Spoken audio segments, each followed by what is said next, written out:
Скажите, а что делать, если не отдают долги?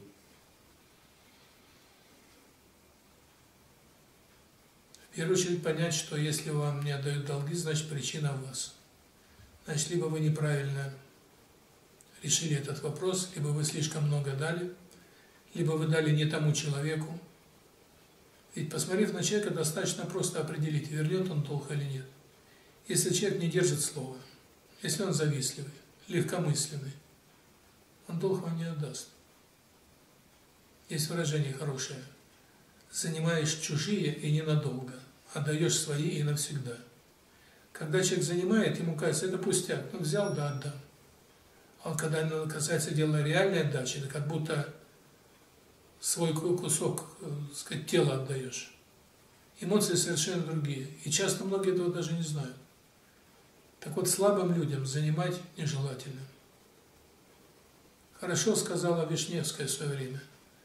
Она сказала парадоксальную вещь: помогать надо сильным, и занимать можно богатым. То есть часто человек бедный, потому что он не хочет двигаться, потому что он не развивается. Когда человек не хочет развиваться, когда он предпочитает при любой возможности оказаться в раю и ничего не делать, занимать таким людям – это потерять деньги. Всего есть два типа людей. Те, которые развиваются, а для развития нужно идти на боль, идти на потерю, быть готовым к ней и к этому добродушно относиться.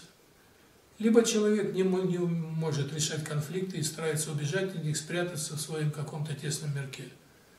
Он не хочет развиваться. И вот думайте, кому из них можно занимать, а кому нет.